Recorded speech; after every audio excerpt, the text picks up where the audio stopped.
محمد رسول نے فرمایا تھا اپنے صحابہ کو، فرمایا جانتے ہو کہ افضل مسلمان کون سے ہیں؟ صحابہ نے کہا یا رسول اللہ انبیاء علیہ الصلوۃ والسلام کی جماعت۔ رسول اللہ مسکرائے، فرمایا وہ تو اللہ کے منتخب بندے ہیں، میں تم سے پوچھتا ہوں افضل کون سے ہیں؟ صحابہ نے پھر امت جٹائی، فرمایا یا رسول اللہ ہم لوگ جو آپ کے صحابی ہیں۔ وہ فرمایا تم تو افضل ہو ہی، میرے پیچھے نماز پڑھتے ہو، میرے ہاتھ پر بیعت کی، میں تو یہ پوچھتا ہوں کہ افضل مسلمان کون سے ہوں گے؟ صحابہ نے عرض کیا یا رسول اللہ آپ بہتر جانتے ہیں، آپ بتائیں۔ تو کالی کملی والے نے کہا تھا، فرمایا میرے صحابہ جو لوگ ابو بکر کو جنہوں نے نہیں دیکھا ہوگا، جنہوں نے عمر کو نہیں دیکھا ہوگا، جنہوں نے عثمان ذی نورین کی زیارت نہیں کی ہوگی، جنہوں نے شیر خدا علی مرتضیٰ کو نہیں دیکھا ہوگا رضی اللہ تعالی اجمعین نے، جنہوں نے خالد بن ولید کی شجاعت نہیں دیکھی ہوگی، جنہوں نے ابو عبیدہ بن جراح کو نہیں دیکھا ہوگا، حدیث کا مفہوم فرمایا میرے صحابہ جنہوں نے محمد رسول اللہ کو مجھ کو نہیں دیکھا ہوگا، لیکن جب میرے نام پہ عزت کی بات آ جائے گی تو میرے لیے اپنی جان دے دیا کریں گے وہ لوگ، وہ سب سے افضل ترین مسلمان ہے کہ نہیں؟ ساری دنیا کے مسلمان افضل بھائی۔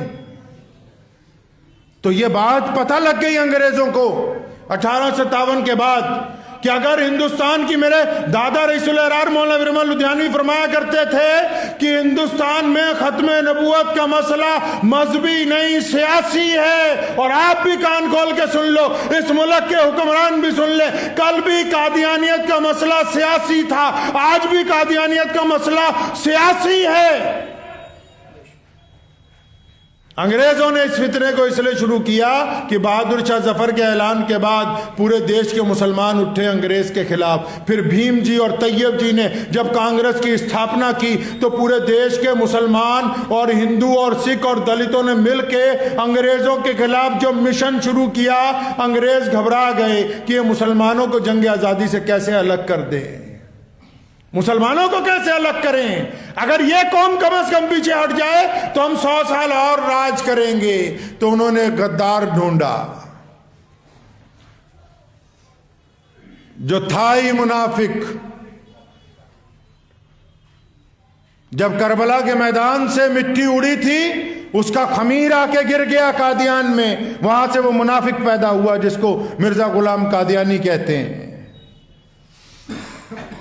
انگریزوں نے بتا دیا کہ اگر مسلمانوں کے لا اینڈ آرڈر کو تبدیل کرنا ہے، مسلمانوں کے جذبے کو اگر بدلنا ہے، مسلمانوں کا مین سپلائی کو اگر بند کرنا ہے، تو انہوں نے کہا کہ نعوذ باللہ یہ تو ہے ہی محمد رسول اللہ کے دیوانے، محمد رسول اللہ کی جگہ نعوذ باللہ کوئی نیا نبی لاؤ گے تو یہ نعوذ باللہ ان کو چھوڑ کے جب نئے کو مانیں گے اور نیا جب ہمارا اپنا ہوگا تو جو چاہیں گے اسلام میں وہ کر لیں گے۔ پلے پہ رہی ہے بات کہ نہیں کہ قادیانیت کا پس منظر کیا ہے؟ جھوٹا نبی اس لیے بنایا گیا کہ نعوذ باللہ مسلمان حضور صلی اللہ علیہ وسلم کو چھوڑ دیں، اور جب نئے نبی کو مانیں گے تو نیا نبی جو کہے گا، کیونکہ نیا نبی انگریز کا غلام ہے، انگریز کا ٹوٹی ہے، انگریز کے گھوڑوں کی لیچ چاٹتا ہے، اور بار بار اعلان کرتا ہے کہ جہاد حرام ہے، بار بار اعلان کرتا ہے کہ انگریزوں کے حق میں بولتے رہو، بار بار یہ کہتا ہے کہ میں نے اتنی کتابیں ملکہ الزبتھ کے حمایت میں لکھ دیں کہ 10 الماریاں بھر جائیں۔ جب ایسے آدمی کو انگریزوں نے کہا کہ نعوذ باللہ نبی بنائیں گے پھر تو مسلمان واپس چلے جائیں گے، تو انہوں نے اس میں بھی 2 تھیوریاں اپنائی۔ انہوں نے کہا 2 باتیں ہوں گی، یا تو مسلمان نعوذ باللہ اس نئے نبی کو مانیں گے، جنگ آزادی سے پیچھے ہٹیں گے، نہیں مانیں گے تب بھی جنگ آزادی سے پیچھے ہٹیں گے۔ تو کسی پروفیسر نے پوچھا تھا وہ کیسے ہٹیں گے؟ کہنے لگا اگر کوئی بندہ باہر جنگ لڑنے گیا ہو یا کاروبار کرنے گیا ہو یا پڑھنے کے لیے گیا ہو، اگر اسے پتہ لگ جائے کہ میرے گھر میں آگ لگ گئی تو کیا وہ پہلے کاروبار کرے گا یا پہلے دشمن سے لڑے گا کہ پہلے اپنے گھر کی آگ کو بجھائے گا؟ انگریزوں نے اس تھیوری کو اپنایا۔ جب 1882 میں مرزا غلام قادیانی نے نبوت کا اعلان کیا، حیران رہ گئے پورے دیش میں مسلمان۔ مولانا شاہ محمد صاحب لدھیانوی رحمۃ اللہ علیہ جو میرے پردادا کے پردادا ہیں، انگریزوں نے اس دور میں مرزا غلام قادیانیوں کو سپاہیوں کی فوج دی تھی کہ کوئی آدمی اس کے خلاف بولے نہیں، اور 1857 کی جنگ آزادی ناکام ہوئی تھی، اتنے مولویوں کا قتل کیا گیا تھا اور اتنے نوجوانوں کو پھانسی دی گئی تھی کہ لوگ انگریزوں کے خلاف بولتے ہوئے ڈرتے تھے۔ اس دور میں جب مرزا غلام قادیانی نے جھوٹی نبوت کا اعلان کیا تو پوری دنیا میں سب سے پہلے مولانا شاہ محمد لدھیانوی رحمۃ اللہ علیہ نے کھڑے ہو کے اسی لدھیانہ کی زمین کے اوپر اس کے خلاف فتویٰ جاری کرتے ہوئے فرمایا کہ تم یہ مت سمجھو کہ انگریز تمہارے ساتھ ہیں، تم یہ نہ سمجھو جو تخت پر بیٹھا ہوا ہے وہ آج تمہارے حق میں ہے۔ مسلمانوں نے ہمیشہ سچ کہا اور حکمرانوں کی پرواہ نہیں کی، اور آج بھی سچ کہتے ہیں کہ تم مرتد ہو، تمہارا اسلام کے ساتھ کوئی لینا دینا نہیں ہے، اسلام سے تمہیں آج سے خارج سمجھا جاتا ہے۔ لیکن مرزا قادیانی کا کیا مقصد تھا؟ وہ بھی یہی چاہتا تھا کہ مسلمان دیش کی جنگ آزادی سے پیچھے ہٹ کے میرے خلاف لگ جائیں۔ انگریز کا یہ ٹوڈی اپنے اس مقصد میں کامیاب رہا، مجاہدین آزادی کی مخبریاں کرتے رہے، انگریز کے حق میں اشتہار ڈالتے رہے۔ اس سے نقصان یہ ہوا کہ جو بڑے بڑے مسلمانوں کے لیڈر جنگ آزادی میں پہلے لڑ رہے تھے وہ لوگوں کو اس بتانے کے اندر لگ گئے کہ قادیانیوں کا اسلام سے کوئی لینا دینا نہیں۔ ادھر انگریز کو بھارت پر قبضہ کرنے کے لیے جو ٹائم چاہیے تھا وہ اور بڑھ گیا آگے۔ ملک تو اسی وقت آزاد ہو جاتا 1890 میں،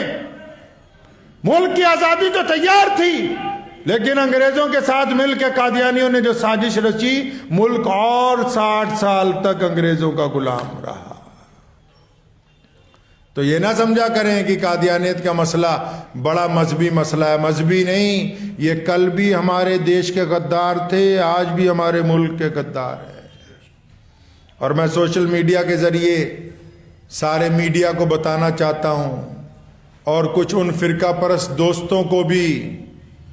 جن کو یہ تلاش کرنا ہوتا ہے کہ مسلمانوں کا دشمن کون ہے، ہماری مخالفت میں، ہم تو آپ کے سیاسی مخالف ہیں نا، ہماری مخالفت میں ملک کے غداروں سے ہاتھ نہ ملاؤ، اٹھاؤ ان کا چٹھا۔ سن 1947 سے لے کر آج 2001 تک ملک کے اندر کتنے بڑے بڑے دہشت گردوں کے حملے ہوئے، قادیانی اس کے اندر شامل رہے، خاص قادیان کے اندر سے ان کے مبلغ آتنکی جو ہیں گرفتار ہوئے، ان کے ثبوت ہم نے بار بار حکومت کو دیے۔ اور اگر کوئی یہ سمجھتا ہے کہ میں مسلمانوں کا سیاسی مخالف ہوں اور یہ مسلمانوں کے مخالف ہیں، میں ان کا ساتھ دوں گا، ساتھ دینے سے پہلے یہ سوچ لینا تم نے ہمارے سیاسی مخالف کا ساتھ نہیں دینا، اس دیش کے غدار کا ساتھ دینا ہے۔ اور کوئی بھی بھارت کا بندہ، کوئی بھی بھارت ونش میں پیدا ہونے والا آدمی آپس کے اندر سیاسی مخالف تو ہو سکتا ہے، پارٹیاں تو الگ الگ ہو سکتی ہیں، کوئی کانگریسی ہو، کوئی بھاجپائی ہو، کوئی اکالی دل میں ہو، کوئی عام آدمی پارٹی میں ہو، لیکن دیش کی ایکتا کے لیے، اکھنڈتا کے لیے کوئی بھی الگ نہیں ہے۔ تو قادیانیوں کی حمایت کرنے والے افسران یا لیڈران اس بات کو طے کر لیں کہ انہوں نے غداروں کا ساتھ دینا ہے یا پھر دیش بھکتوں کا ساتھ دینا ہے۔ وہ ان کے ساتھ کھڑے ہوں گے جنہوں کی نسلوں نے اس دیش کے لیے قربانیاں دی ہیں، یا ان کے پلڑے کے اندر کھڑے ہوں گے جو ساری زندگی انگریزوں کے ساتھ مل کے اس ملک کے خلاف سازشیں کرتے رہے، جن کے گھر سے آج بھی آتنکوادی پکڑے جاتے ہیں، کہ آپ ان کے ساتھ کھڑے ہوں گے۔ اس بات کو سمجھ لیں، مسلمانوں نے سمجھا ہوا اچھی طرح۔ ہمارے پاس کوئی پہاڑ لے آئے سونے کا، میں نہیں کسی عام مسلمان کے پاس ہی جو بے نمازی ہو، بد کردار ہو، چاہے شرابی ہو، اگر کوئی اس کو بھی آ کے نعوذ باللہ یہ کہے نا کہ یہ سونے کا پہاڑ لے لے اور محمد رسول اللہ